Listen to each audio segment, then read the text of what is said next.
Coming to you live from Graceland. It's the Hand Plus podcast where each week I, Joe Fricky, and my co-host Tristan Mayer break down this week in streaming. We talk about news, what we watched, maybe trailers, things upcoming, just everything going on in the world of streaming. We break it down by streaming service, and basically, if it's something we watch, we say, hey, you should check this out, or don't waste your time, and maybe kind of recommend maybe, if you're into this, you should watch it, or if you're not really into this kind of thing, it's probably not going to be for you. So we kind of, in a world where there's so many streaming services with so many options, we try to make it a little bit easier for you and maybe let you know about things that are coming out that you maybe didn't necessarily know about because they're not big IPs or they didn't have big A-list talent attached to them.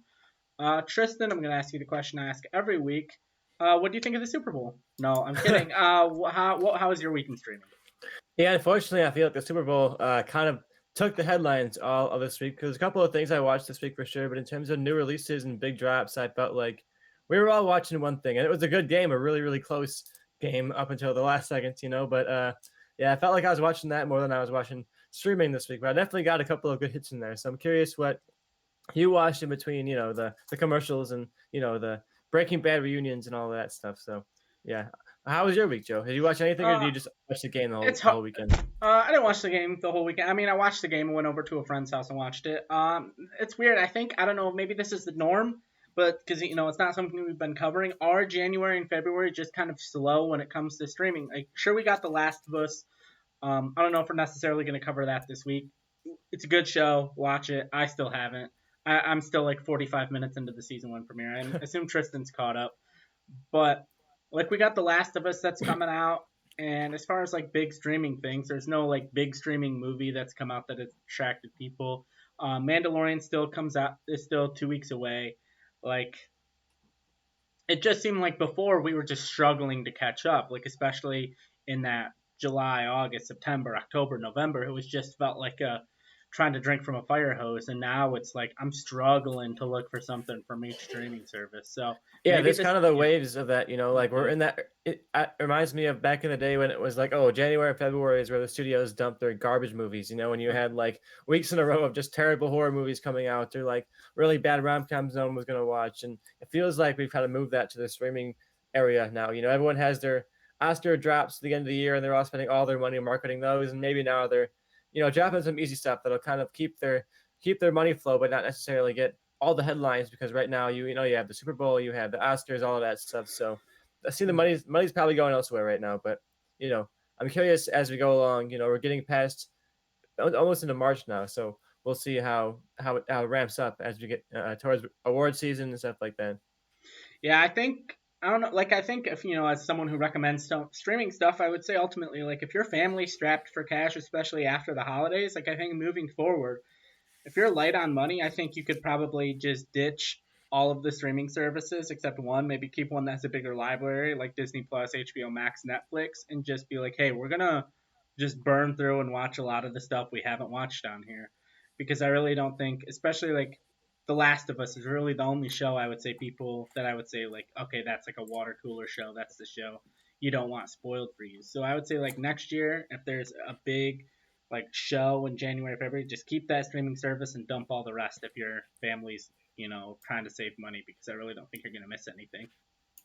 Yeah, I definitely think you should pay attention to stuff, not just our show, but like general news like us, so we can show you what is actually on the streaming platforms. What do you actually want to watch, so you're not paying for something. And I definitely look at weeks like this and I start to wonder, do I really need to pay all that money for Netflix, especially if they're going to be locking who can be on my account where and stuff like that. Yeah. It makes you wonder what you're getting your money for. And yeah, this is a week where I would really want to dive into, I'm going to talk about something I'm watching on HBO Max that came out years ago, but it's kind of relevant to the conversation now. So weeks like this do work for you to deep dive like that, but it does make you wonder, what am I paying for with all of these platforms and not a lot of big drops. Yeah, I agree. All right, let's kick off with some of the news from HBO Max. I am dumb and typed the wrong thing in. On the sidebar over there, if you're watching on a video style, whether it's Twitch, YouTube, or Spotify, I put Showtime merger. It's actually the Discovery Plus merger, and it looks like the Discovery Plus merger with HBO Max is dead, and that is no longer happening. it kind of makes sense to me. Like I know the types of things that are on Discovery Plus. It's a lot of reality shows, and I feel like they probably realize that the markets are too different that it would just feel odd to be all on the same streaming service. But is there any reason you think necessarily like what might have killed this merger? No, I think it all comes down to the numbers and the demographics. No, when they broke it down early last year, I think it was, they really showed that Discovery was leaning more towards like the older demographic, the more family demographic, something like that. So I wonder if they have done their testing and done their market research and they've realized that maybe we can actually maintain these two totally separate apps. And I hope this is a good thing. I hope this means that HBO Max can maintain its backlog, but it also makes me nervous because we've seen HBO Max deleting all of this stuff over the past couple of months, and we are kind of assuming like, oh, they're just doing that to prepare for this merger that's coming up, and now it looks like that merger is not happening. So like, is all of this scraping of the fat off of HBO Max, is that just going to be the norm forever now? Is HBO Max going to be continually dumping stuff and dropping stuff and not having stuff? Is it going to be more like Showtime where stuff comes and goes quickly? For a couple of months here and there, you get something on HBO Max, but it doesn't stick around. I'm curious what the future looks now that what we were assuming was the future is definitely seems not happening, at least not for now. Yeah, and like I guess they're basically dumping all of the stuff they don't want onto the app that made everyone think someone was sitting on the phone during the Super or on the remote during the Super Bowl. Tubi. So I'm really curious to see long term. Like, is that their plan? Like, I guess I should look into who owns Tubi. Does ultimately like Warner Brothers own that app, and so they're like, oh, we're gonna put stuff on HBO Max for a while for people to pay for it, and then when it's old news and no one's gonna talk about it, we're gonna put it on our free app to get maybe lower income families or other families the ability to watch it.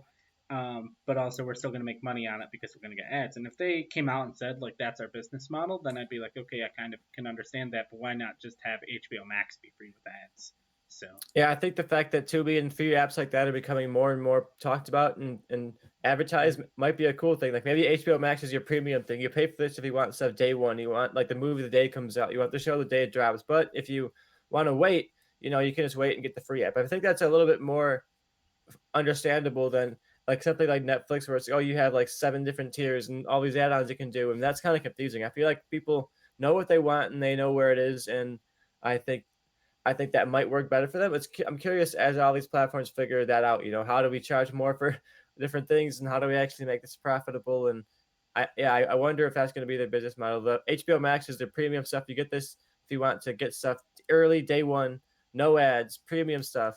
But if you're someone who doesn't care about that, you can wait and get the free, and that has pretty much all of that stuff eventually. Is Last of Us going to be on Tubi in a handful of months, and you can watch it on there? Who knows?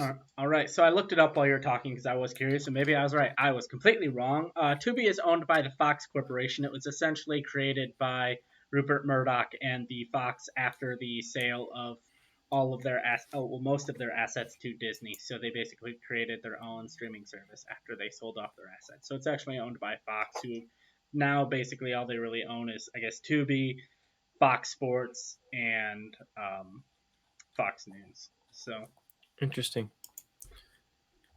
So yeah, that's what Tubi is if you were unaware, I guess. And we also have the Hugh Laurie series Avenue 5 has been canceled. Didn't watch it, don't know anything about it.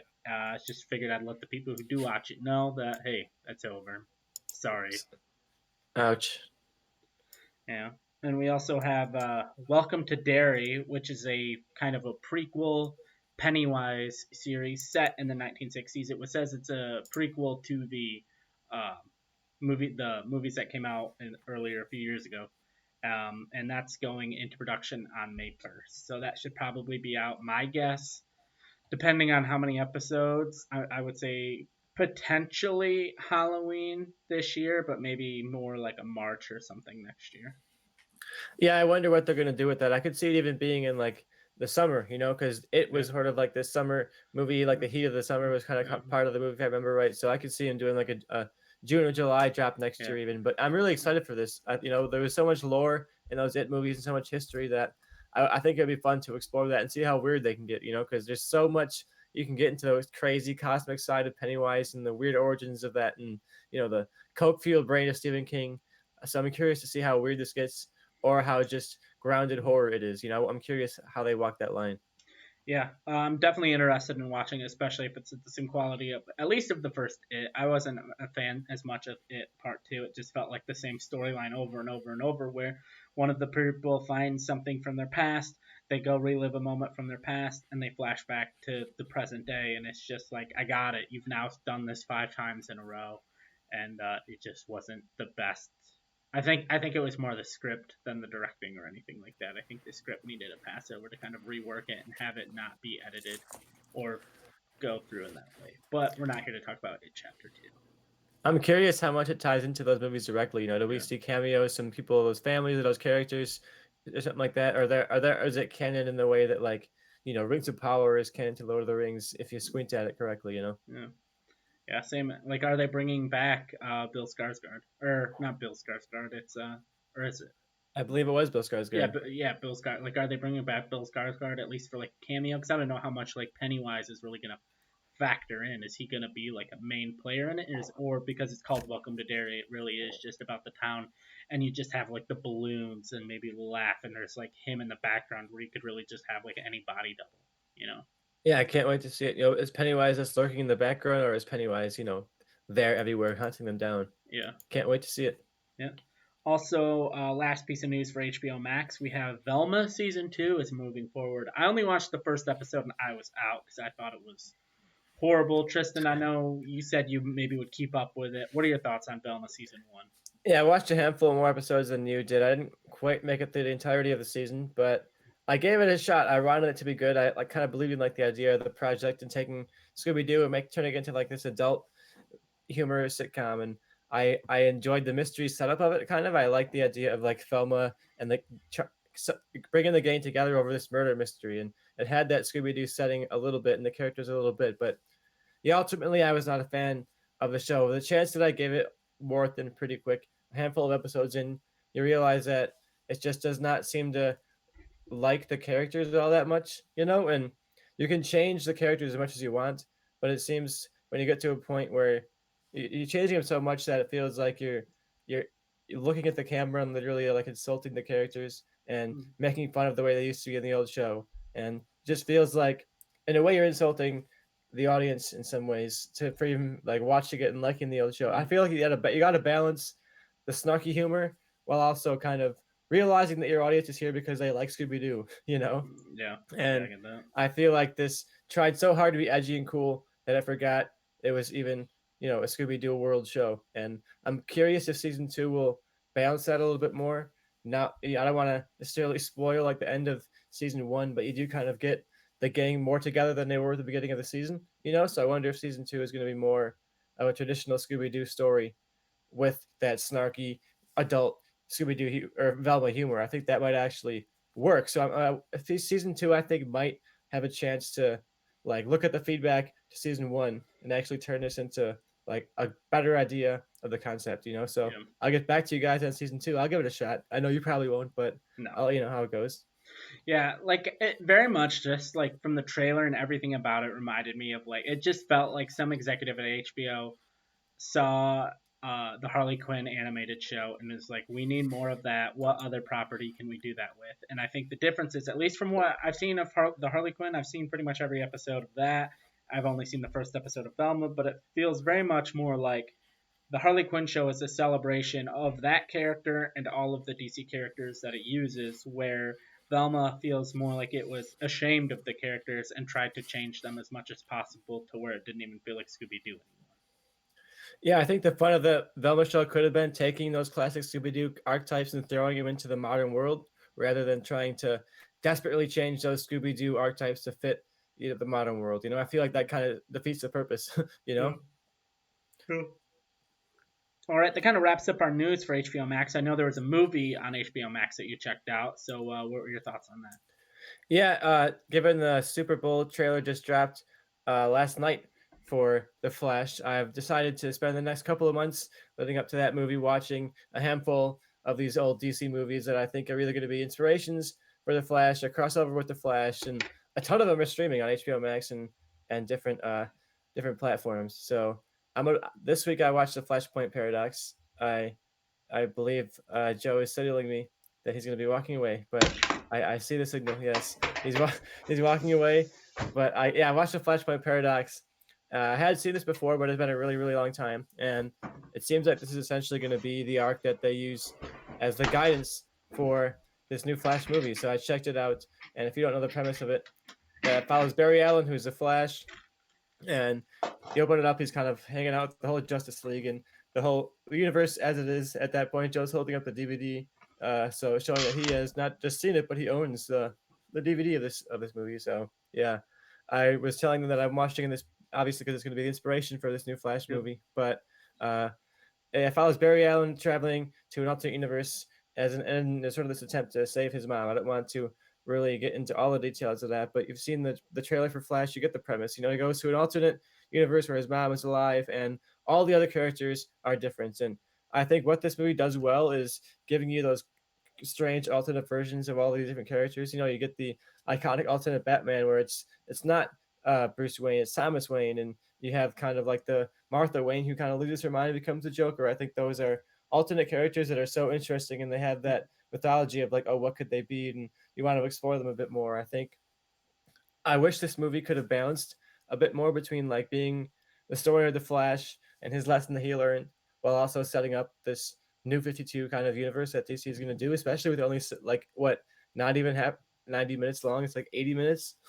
So I haven't seen a lot of these DC movies. I'm going to watch a lot of these animated movies, but yeah, this one going was pretty good. I think it definitely, if you're looking to get a primer for the plot that this Flash movie is going to be going for this summer, check it out. And I think it rings through strong emotionally. Like you get the reveal at the end that I think is pretty iconic for not just comic books but comic book movies and the animated movies. So I'm curious to see how much of this is directly brought into that Flash movie and how much of it is just loosely inspired, you know. So yeah, if you like it, check it out. There's a great stack cast. You know, you have like Nathan Fillion and Kevin Conroy back, and yeah, Michael B. Jordan. So you have a pretty big cast there for something like this, especially for an animated comic book movie.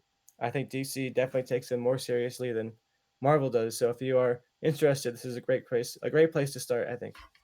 Yeah, it's really good. Definitely, if you're a DC fan, comic book fan, or just like you like the superhero craze, but you haven't really checked out any of the other like especially the DC animated movies. I really don't think you need to know much going into it as long as you have a base level understanding of the characters.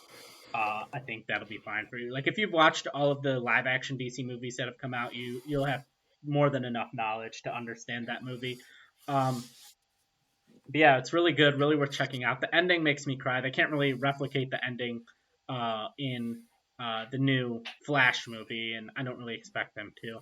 I don't want to say too much, but it's a very very good ending.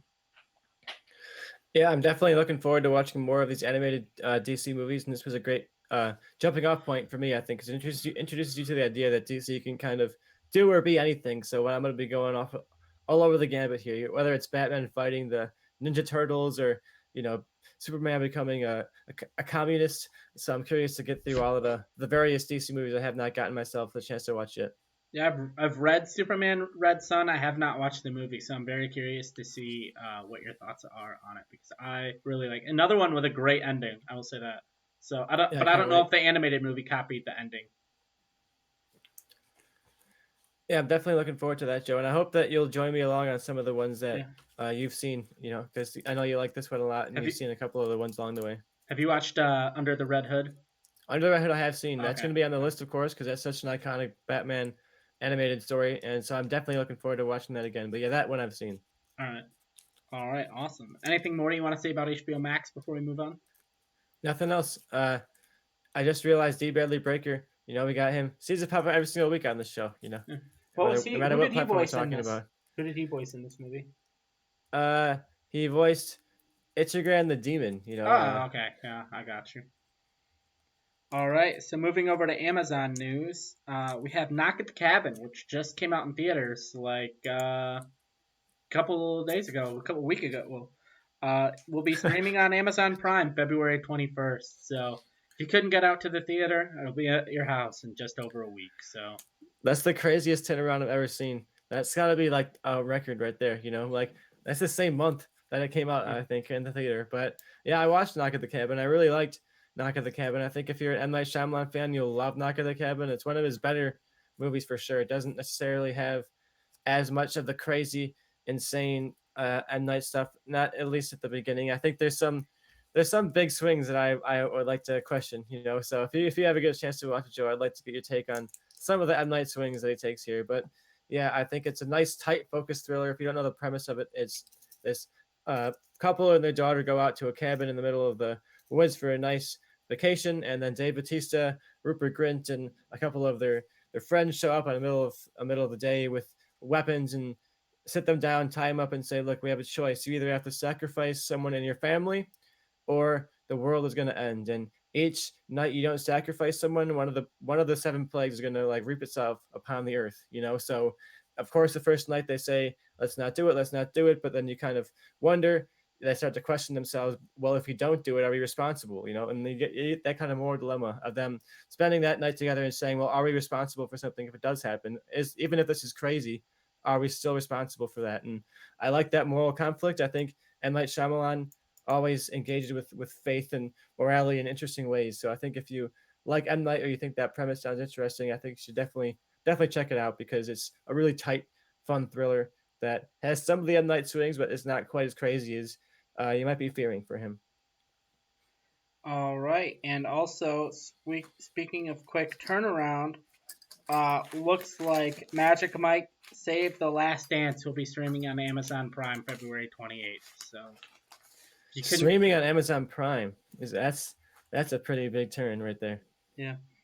So yeah, if you couldn't get out to watch it on Amazon Prime, or if you couldn't get out to theaters to watch that, it'll be on Amazon Prime, or maybe it's HBO Max. Who knows?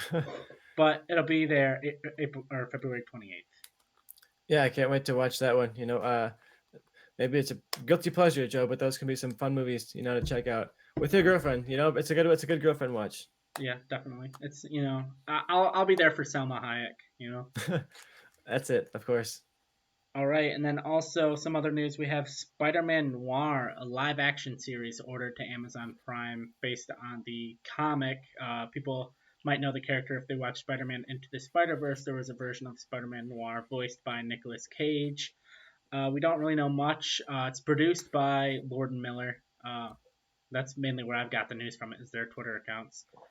They said it won't be Nicolas Cage playing the character. It's not going to be like It's not going to be like the Nicolas Cage character from the animated show, or animated movie, like in a live action form. It's going to be like a different take on the character, a different version on the character. But if you like that character, there is going to be a live action series on Amazon Prime focusing on them. This sounds awesome, especially if they bring the budget and actually make it look cool. They have that noir style. I think it'd be fun if they really leaned into the stylized noir. I'm sure that's what they're going to go for, right? They're going to have the voiceover. They might even be in black and white. I think that would be a ton of fun to merge the noir and the superhero genres, especially if they really lead into that. I think that would be a ton of fun. And I'm wondering if it's going to be entirely in the noir world. It's only going to be in that, or if we're going to get, any kind of Spider-Verse crossover in the finale type of thing. Is in the season finale, are we going to have Spider-Gwen zoom in and be like, oh, Noir, I need your help again? And we get a cliffhanger and he's going to go off. And then we get, oh my God, his Spider-Gwen show is going to also have Noir crossover. Yeah. Or is this just a one and done show by itself type of thing? Yeah. Yeah, I could see it going either way, to be honest. I think Lord and Miller basically saying, it's not the character, it's not that. I think it is just going to be a strictly Spider-Man Noir show, but I've been wrong before, so. Who are you casting, Joe? Any ideas who you might throw in there as a cast for Spider-Man Noir? I have not. Obviously Nicolas Cage, and it's hard to come up with a person that isn't Nicolas Cage, but I'm just trying to think. Okay, I have an idea. An idea just came to me. Someone who I think I'd love to watch direct the entire series. Someone who is in a someone who is just in a Super Bowl commercial. Someone who's played two superheroes in the past, and that's Ben Affleck as Spider-Man Noir. I like that. That's a pretty good cast. I believe his next movie is going to be an Amazon movie. I think his movie that's about the deal that they're working with, basically where he plays the head of Nike, trying to get Michael Jordan to sign with Nike for their shoe deal. So he already has a business relationship with Amazon. Ben Affleck, starring and directing in Spider-Man Noir, written by Lord and Miller.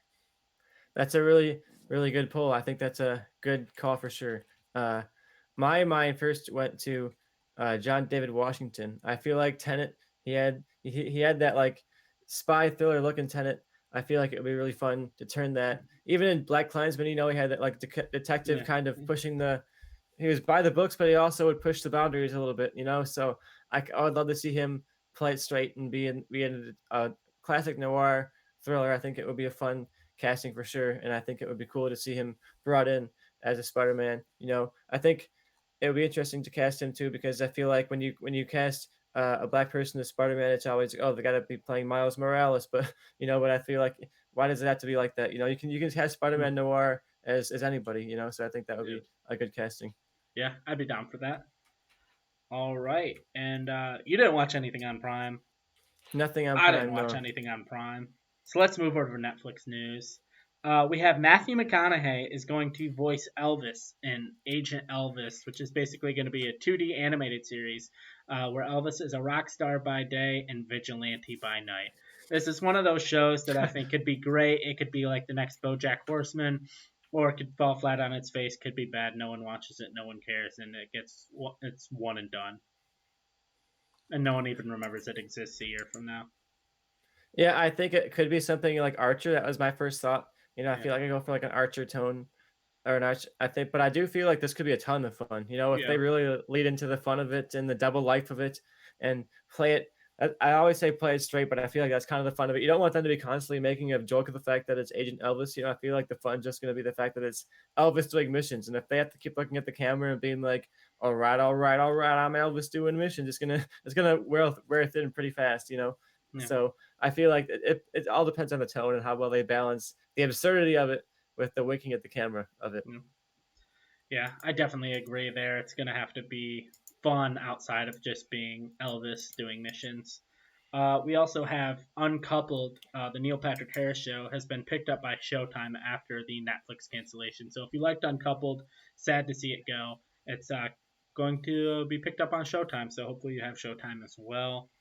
And then I watched some Love Is Blind after the altar, which is kind of the where there's been some time passed after the season and everyone kind of sits down and reflects and there's you catch up with the couples 1 year after the experiment. If you don't know what Love Is Blind, I've talked about it a bit on the past, but it's essentially 100% blind dating where these people are in these pods and they can't see each other and everyone's from the same city, and then they talk for like 10 days or so, and then it ends in a proposal and these people are engaged without even knowing what the other person looks like, and then it follows that, and then they all of them go on this little like honeymoon type thing, and then you see them living together for like 6 weeks, and then the season essentially ends in their marriage, and this is the now looking back at them 1 year later.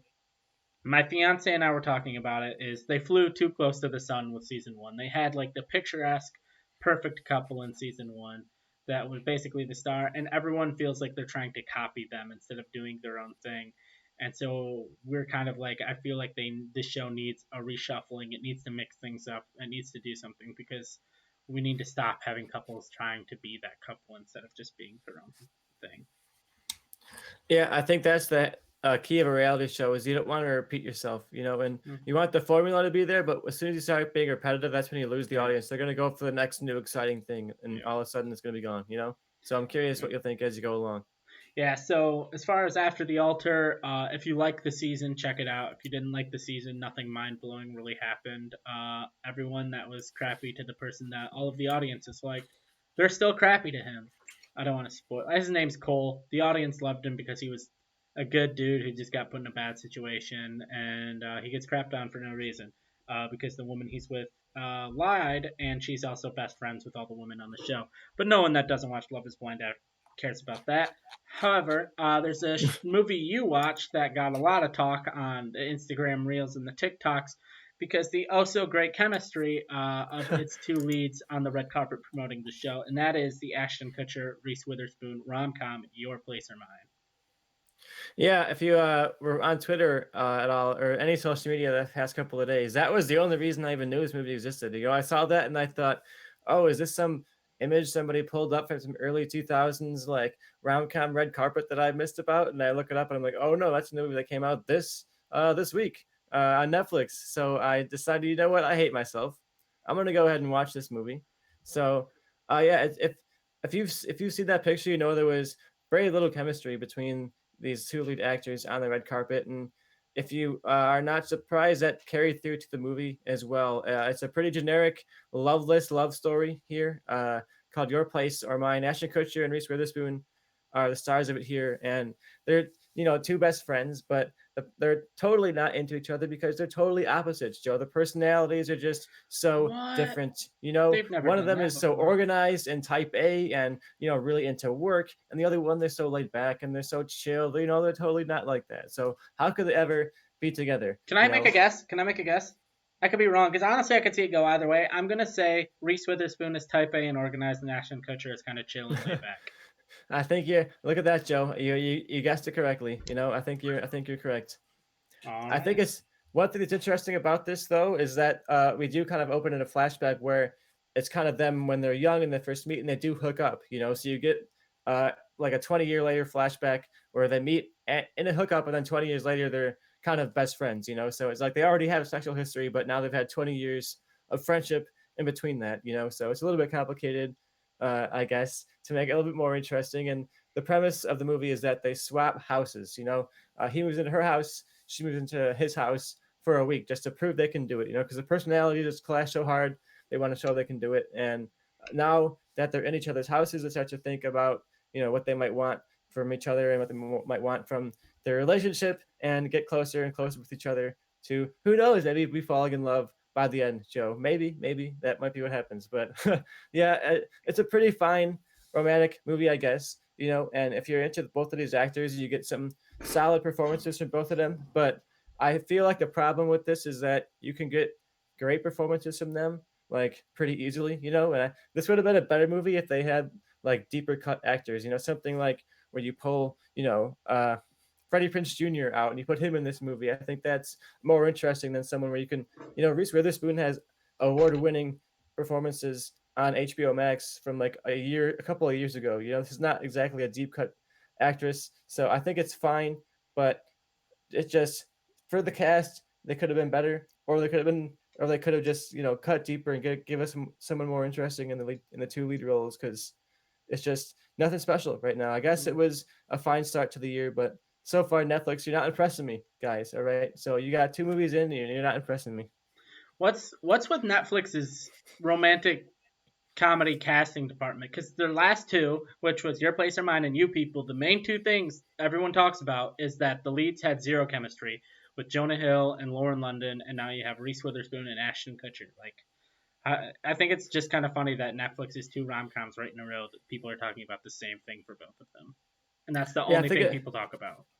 I think it's curious because Reese Witherspoon is a producer on this movie. I imagine she cast herself and she probably chose Ashton Kutcher as her opposite. So I wonder if maybe she was attached to the project too much and she should have handed it off to somebody else in the lead potentially. But Hmm. as of now, a pretty forgettable rom com that I was hoping would have been more memorable for two cast members that I do like a lot in the leads that just did not really do anything for me. Yeah. All right. Anything else you got to say before I move on to the last thing I watched on Netflix? I have another thing to watch, but if you Okay. want to go first, I can talk about mine after. All right. So, oh yeah, I know what it is now. I thought it was a typo. My bad. Um, I watched the Pamela Anderson documentary, Pamela: A Love Story. Going into it, I really didn't know what to expect. I didn't really watch a trailer from it or anything for it, but I feel like Pamela Anderson, especially in American pop culture, is just like a name we know and a face we know, and that's kind of it. Like you and I are both too young; we didn't really grow up watching Baywatch or anything like that. She's just kind of a human being that we know, and I feel like this definitely like delved into her story and was like, this is who she is as a person, and I thought it was kind of super interesting. She was, and it's not like a woe is me, I was used, and all this. She's like, no, like I made these choices. This is what I did. This is who I was. But also, this over here is who I was, and this is, she's kind of like showing her life now, where she's just Hmm. moved back to Canada, where she's from, and she's just like back living in her small hometown. And her kid, who helped produce the documentary, was the one. One of her kids that she had with Tommy Lee was the one that convinced her to like do this documentary and tell her life story. And I mean, I definitely think it's fascinating. Definitely worth checking out if you're at all interested in the life of Pamela Anderson. And did you used to watch Pam and Tommy on Hulu last year? Because I was wondering how they might have compared to each other in terms of portrayal of the person Pamela. Um, I watched like the first episode, and then like right after I finished, I was like reading about it and finding out how like both of them were against it, and they said it wasn't true, and then it just felt gross to keep watching, so I didn't. Yeah, I definitely felt the same way about that. But I'm curious to check this out because it does seem like it's in her own words and about Yeah. her own life. So that would at least be a nice primer, so I can get the reality of the story before I get like the fantasy fiction TMZ version of the story. You know? Yeah, it's like her telling it, like she's the one narrating it. So, and she like they cut to her, and it's all like her perspective. So it's definitely like an authorized documentary, and not some like something some guy came, like Netflix came up with, like, oh, we're gonna tell the real story of Pamela Anderson, and then she comes out like a month later and been like, oh, that's all lies. Like it's all from her. So. Yeah. So I definitely will put that on the list, honestly, especially as we're in a slower time of streaming. So that's gonna be a watch for me. All right, and then you also watched the new season of You on Netflix. How was that? I did. If you don't know, the show You follows the character Joe, who's played by Penn Badgley, and he's a stalker. The first season, he works in like a bookstore, and he stalks one of his customers. Kind of falls in love with her from afar, and you get the whole thing through his voiceover, his perspective, and it's very creepy, very unnerving. But it also has that kind of like almost CW uh, Riverdale level of slight trashy charm to it, where it's just watchable enough because it's just campy, it's just tongue in cheek enough that you want to see how this crazy stalker is going to get out of these situations and whether or not he's going to barely squeeze out of these impossible situations. And he meets all these people along the way. The second season, he met someone, stalked her around, and found out that she too was a stalker. And you get kind of like the absurdity of those two people who were both stalkers kind of falling in love across the season. And then by the end of the third season, they said, you know what? Screw it. We're just going to kill off or cut off all of our main cast. We're going to get Joe out of the country and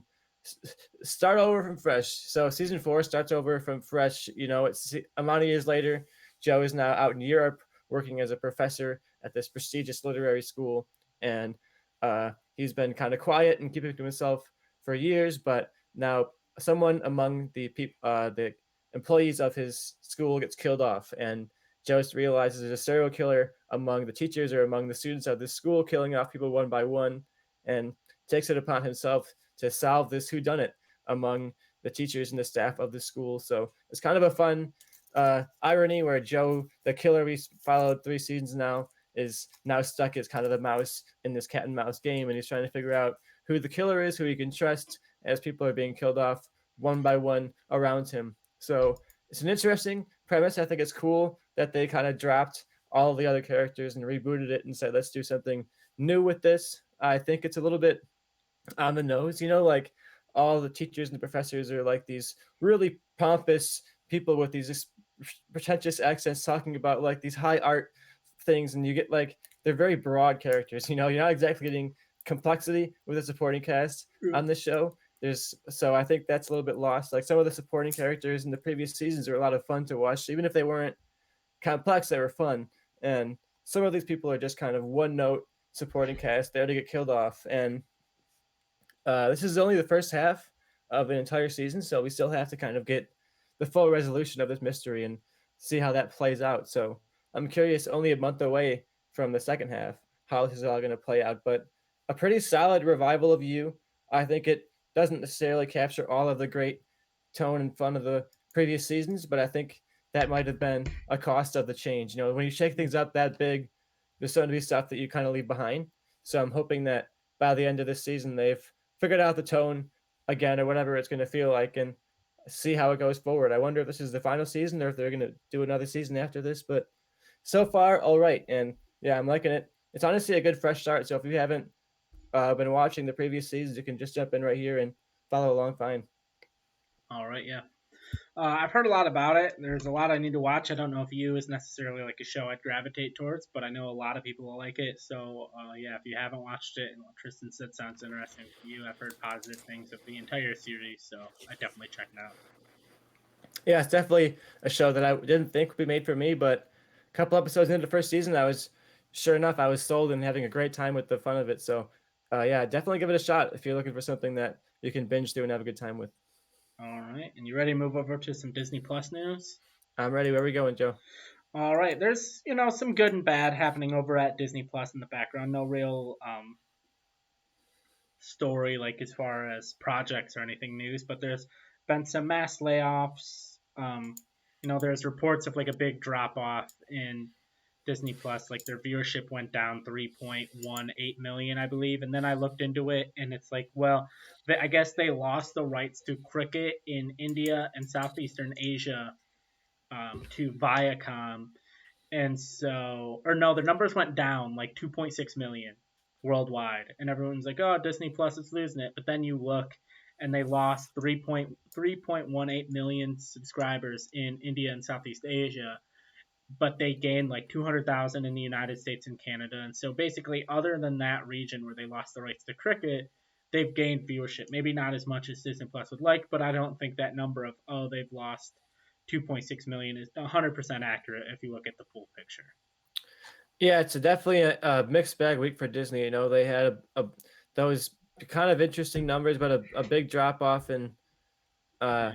in subs, and then they definitely had a lot of layoffs. 7,000 people got laid off by Disney this week. So uh, definitely not positive news for the company. So No.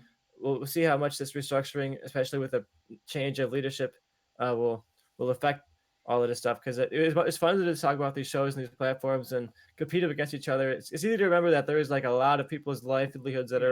are at stake on these things, you know. So I Yeah. like to remind us once in a while that yeah, there are 7,000 people that are now looking for work because of these platform battles that we are talking about.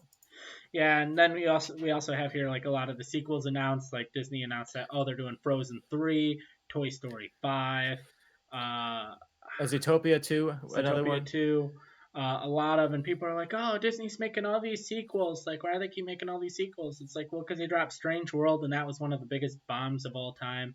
Uh, Turning Red didn't really do. I mean, I think that might have been actually a direct to Disney Plus, but maybe they can look at their numbers and be like, yeah, nobody really watched this movie.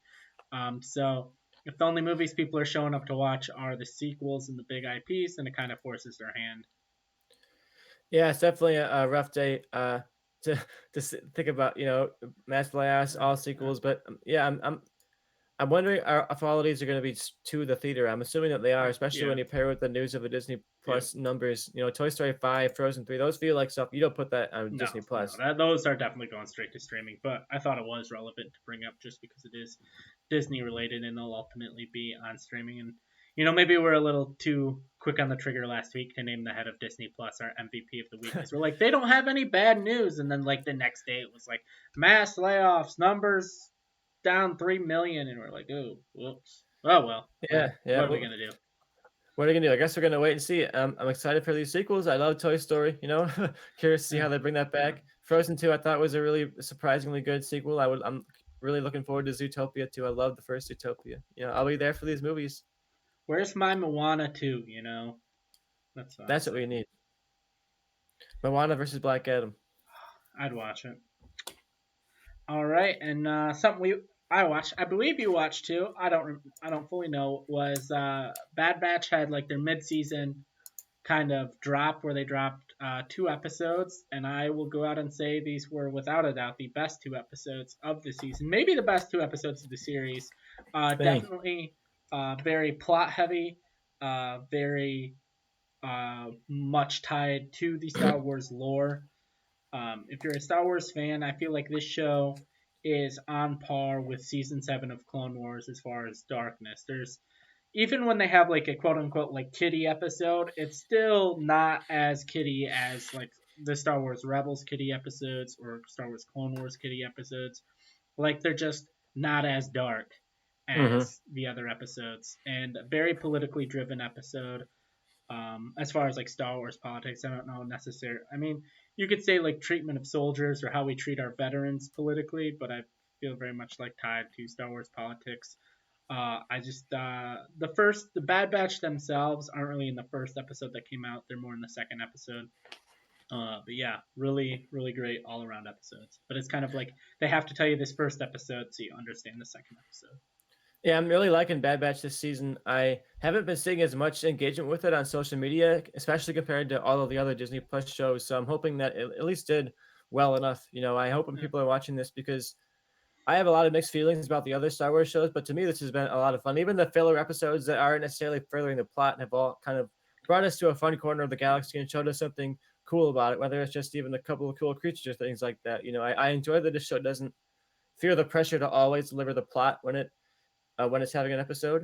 It yeah, doesn't need to always further everything all the time. It, mhm, it, it takes its time, but then when it has these episodes like this, it actually delivers that plot. It feels a little bit yeah, more impactful, right? Because you spent a lot of time just hanging out with yeah. these characters. Now all of a sudden it means something.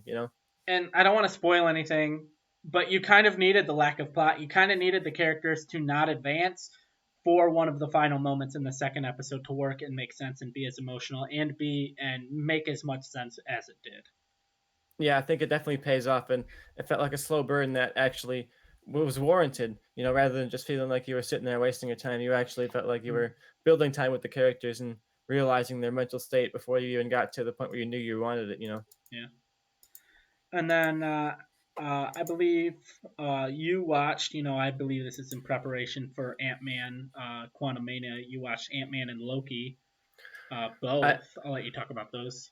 I haven't watched either yeah, one in a while, so I talked about Loki last week a little bit, so I'll finish up with that because I did get through all of Loki. So yeah, I definitely loved watching Loki again. I think especially leading up to Ant Man, whether or not any of this stuff actually connects to Ant Man at all, it does kind of get you into that cosmic weird realm again and introduces you to, of course, Kang again. And this performance from Jonathan Majors is so like soft spoken and odd. Like, he has this kind of like secluded weirdness to him. He feels like a guy who's never talked to anyone for you know years and years and doesn't even know how to hold the conversation. And I'm really excited to see how that performance differs when you see him showing up in Quantum Mania. Is he going to be big and confident and not even close to what we saw in this version of the character? Does that speak to the fact that Jonathan Majors might be able to do, 5 or 6 different crazy different takes on the character by the end of his run? When we see him in Secret Wars, is he going to be a totally different take on the character? I can't wait to see how Jonathan Majors' performance plays out, because Thanos was kind of there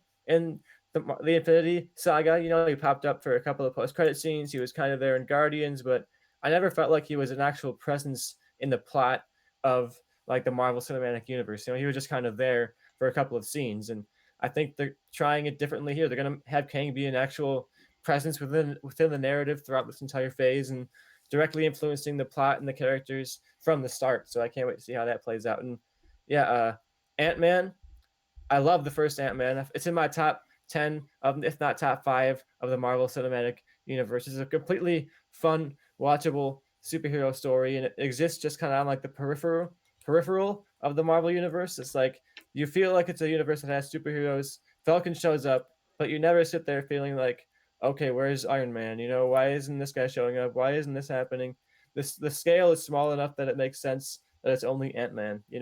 And they do a lot of fun with like, oh, we can control ants, and they take that so literally and do so much fun with that rather than just making it a joke or a one-off scene. They actually say, okay, how can we make this like super cool? And actually, like, one of the coolest powers you can get in the Marvel universe somehow is talking to ants. They do so much with that. So yeah, I have a blast with Ant-Man. So what are your thoughts on that show?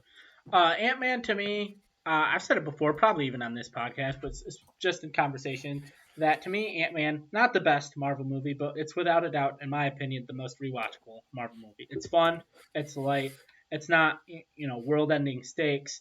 Anytime I'm flipping through channels and I see it's on TV, I usually stop and check it out for 20, 30 minutes.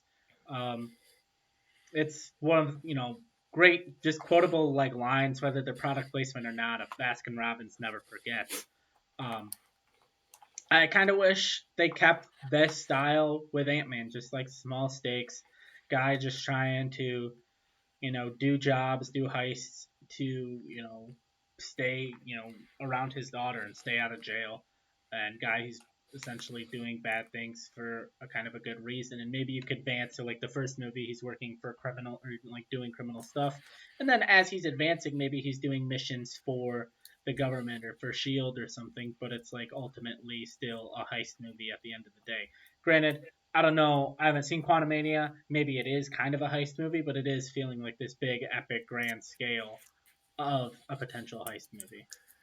Yeah, I love the small scale of Ant-Man, and even Ant-Man and the Wasp. It gets bigger than this movie, but it still kind of takes it small and focuses it in on the individual characters' struggle. So yeah, Quantumania, it does not feel like that. It feels like this gigantic start to a new universe. It feels like, they're launching a dynasty. They always all the marketing is saying like, oh, what this is the beginning of a new dynasty or something like that. They're trying to really make it feel like this is the beginning of another chapter. So I'm curious, how does this small scale world of Ant-Man now become like the launch pad of an entire universe? I can't wait to see how Marvel tries to balance that tone, and I don't know if they will, but it'll be fun to see how they do it.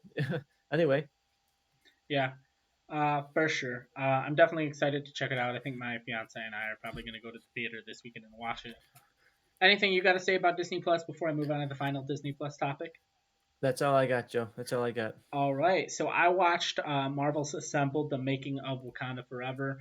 I kind of gave up on this. They ever since Disney Plus came out, they made one for every movie and every show, and they're all relatively boring because they're all just like, oh, making Marvel content is great. It's amazing. It's fun working in this universe. It's incredible.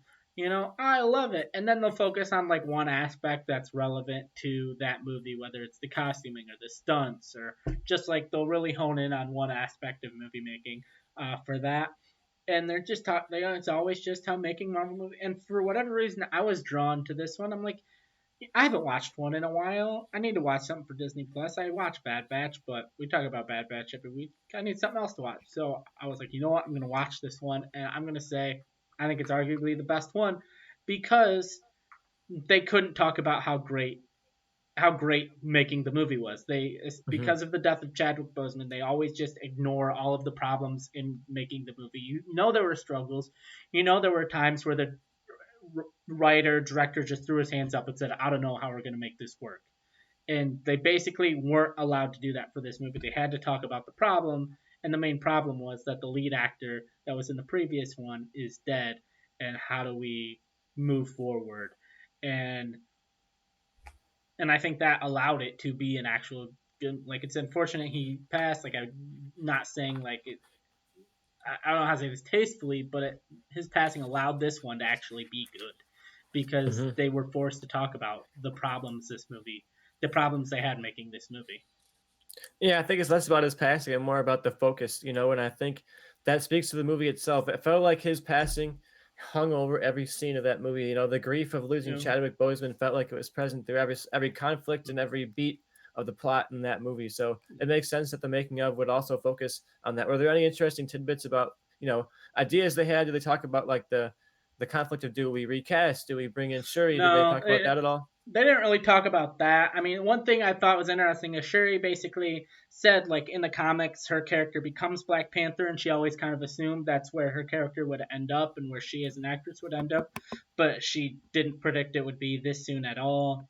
But yeah, they didn't really talk about like the pre-production stuff as far as like what the plan was before, which I can kind of understand. It was more about like the actual like being on set. And as someone who worked about 2 miles from where they filmed a lot of the movie, every time they had like, and I saw a lot of like they had massive like blue screen and green screen panels everywhere. Every time they had a bunch of those in the background, I was like, I wonder if I drove by that set or if that was like a California set. And so I always tried to like look in the background and see what the area around them was like. And there was one moment that I'm like, I'm pretty sure that was the Atlanta set. That's cool. Yeah, I probably will check this one out because I honestly enjoy most of these making of ones, even if they're fluffy. It's kind of a nice little Yeah. addition, when you're kind of tapping off that movie in the Marvel Cinematic Universe, and you kind of like get this last little sprinkle on top, and I definitely will watch this one, and hopefully I'll bring a box of tissues. I might be having to cry a little bit. Is it moving? Did you get Yeah, teary it eyed, was Joe? emotional. It was moving. Them talking about like their friend and everything. Like to like certain people, he was an icon, but like to them, it was like they were like, I think it was Letitia Wright who was like, yeah, we became like a family, like making that first movie, and we essentially lost a family member, the main family member, and so they all had to come together. And like there were obviously other things they talked about as far as like make the concept and design behind Ironheart's suit and other things like there that I thought were that I things I didn't catch, but like that made me not hate the suit as much because the costume designer, she's like, okay, I think it was Ryan Coogler. He was like, okay, I want the suit to be red and black. She's from Chicago, and so I want it to be Chicago Bulls colors. And I'm like, didn't even catch that when I was watching the movie, but honestly, yeah, it's red and black. She's from Chicago, Chicago Bulls colors. Think it's great. She's talking about how like it wasn't in the movie, but it was like this super sleek design by the final battle. And the whole time I'm like, where did she come up with this? And they were like, she was talking about how like the Wakandans like helped her refine her suit, and that just I guess wasn't in the movie. But I'm like, okay, I don't hate the suit as much now that I know the Wakandans helped her refine it, where I thought it was mostly just like her suit. I make a prediction, Joe, is that the scene of them refining the suit with her with Shuri in it and everything is going to be in the opening episode of Ironheart TV show. It's going to be our cameo of the show. Shuri's going to be a flashback scene of them kind of building the suit together and connecting, as young Yeah. women in the superhero world. And then that's going to be the fill-in. That's going to be where we see that scene that I just talked about of how did the suit all of a sudden become awesome. Yeah. Oh, and they also talked about a lot of other cool things, is like the amount they filmed underwater, which was impressive, and then a lot of like learning the language, and then the progression of how they decided, because Namor in the comics isn't like Mesoamerican character. They wanted to basically, that was like Ryan Coogler's idea, and like them looking at Mesoamerican art and then seeing stuff in the Mesoamerican art that looked like the Atlantans in the comics, and they were like, "This almost feels like this was meant to be." So I Hmm. thought that was kind of cool. Them talking about that. Yeah, definitely going to check it out. So we're already are a couple of days away from the next Marvel movie. They just keep on coming, Joe. Yep, and they just keep on coming. All right, you ready to hop on over to Hulu to round this out? Yeah, round it out, Joe. I didn't watch much in Hulu, but hopefully you watched something.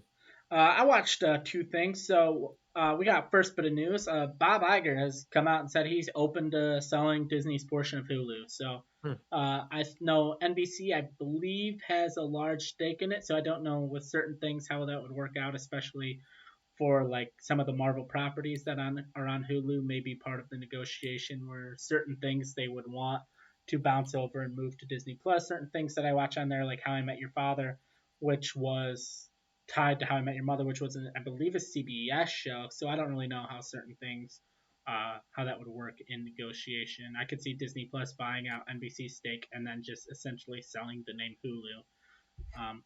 But I know like Hulu and Disney Plus overseas, all of the to the people that live not in the United States or Canada, or maybe just even the United States, all of their Hulu originals are on Disney Plus. So if they were to sell Hulu, I don't really know how that would work.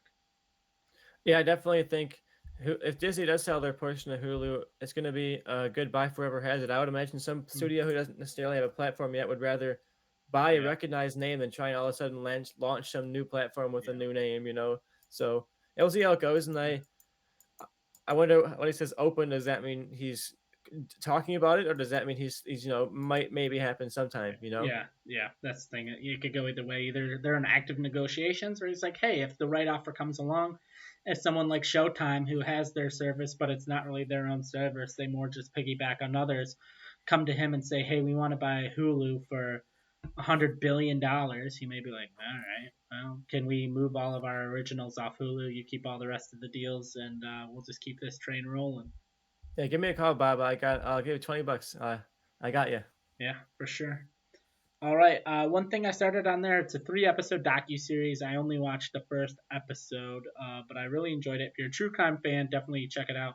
It's called Stolen Youth: Inside the Cult at Sarah Lawrence. Sarah Lawrence is this college, and essentially, this guy, or sorry, this girl who lived in an apartment complex or apartment with her friends.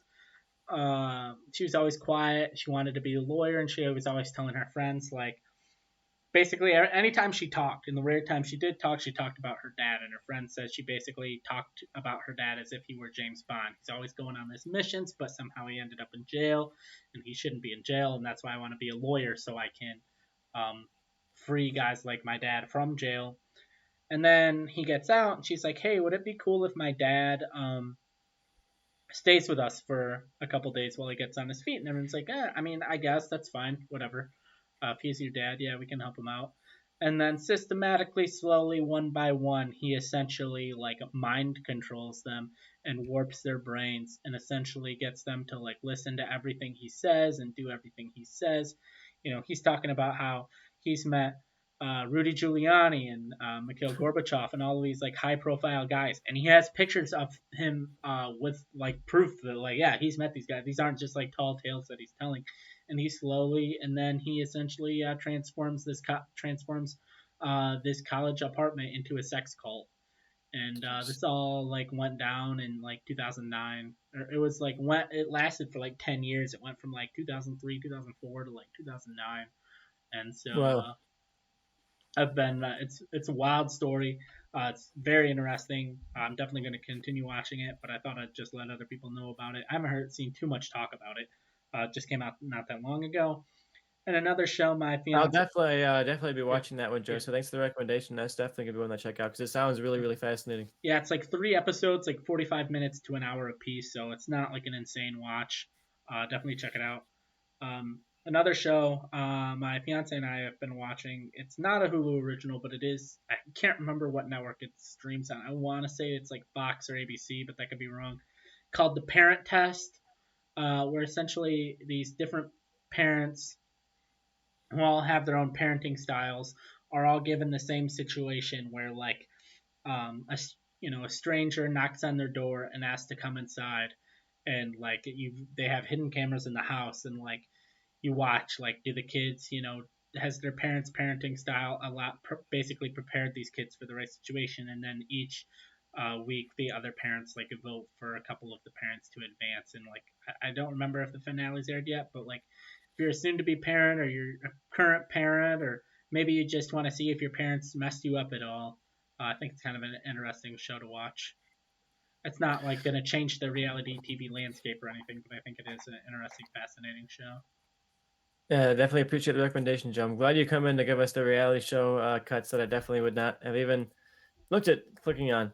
So definitely happy that you grabbed that one. And yeah, interesting premise. It sounds like something that would be fun to like background watch or put on. Yeah. But that stolen youth one, I'm definitely gonna be checking that one out. That sounds like something I would be really into and creeped out by. Yeah, there's a moment where I was just sitting there watching because I was watching this yesterday before I left to go to a friend's Super Bowl party, and I was just like, what? Like I was like, this is wild. Like it's insane. But yeah, I think that's wraps up everything as far as news and what we watched this week. I think we only got one thing left to cover, and that is our MVP of the week. I have my nominee, Tristan. I usually go first. I think. Do you have a nominee for MVP? I definitely have a nominee. I talked about how it's a little bit of a light week in streaming this week, but I think, as usual, there was a standout performance and someone that I think carried this season of You, and that is Penn Badgley, who played Joe, of course, on You. And in previous seasons, he's had a fun, like season two, Jenna Ortega was on there as a side characters, so he had a nice, cool supporting cast, really fun character to kind of elevate his character. And this season, he doesn't have as much of a supporting cast, at least not as compelling of a cast, So it's much more of a solo show. So for me, I think I'm going to give him my MVP this week because he really was able to carry the show, and he was able to make such a big shift in setting and location and tone actually kind of work because of his performance. Still feels like the same character. So I think that is why I give him my MVP vote. Okay, I understand that. Not where I was leaning. I haven't watched you, so obviously that's not where my vote was going to go.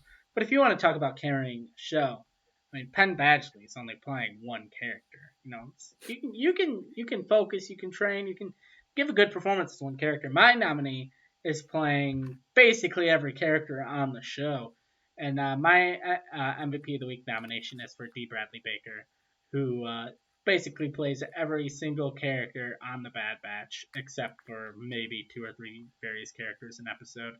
I thought this is probably one of the better episodes, and I thought also you had between both episodes that came out this week, you had a large number of characters that he played from the main Bad Batch Corps themselves to all of the other clones, from Rex, and just honestly, there's way too many characters to name for all the ones he played. Even in our topic of Flashpoint Paradox, he popped up in there. So for me, I think we've talked about before. Like he'll win one week, and I feel like if we're gonna give him a win one of these weeks, this right here is the week. I think it's a good argument, especially because we're at the mid-season break here for Bad Batch, and he definitely carries that show quite literally. He's essentially is the cast of that show entirely. So I see your argument. I'm not sure though, because I feel like look, we're gonna be talking about Bad Batch a lot. I do think we're gonna get to a season finale at some point. We're gonna get to a big showy moment for D. Bradley Baker at some point. I'm split because I know a month from now we're going to be talking about another season of you, and maybe it'll even be better, and I'll get a chance there to argue for Penn Badgley once again. But we're also going to be a month from now in the middle of Mandalorian. So is there going to be any doubt that you're going to be every single week trying to get me to vote for, you know, Jedi McDoopy Supple who showed up from Hey, episode 27,000 of Clone Wars? hey, I like the Mandalorian, but I'm not sitting here as like a blind defender that every episode, every character, every moment is amazing.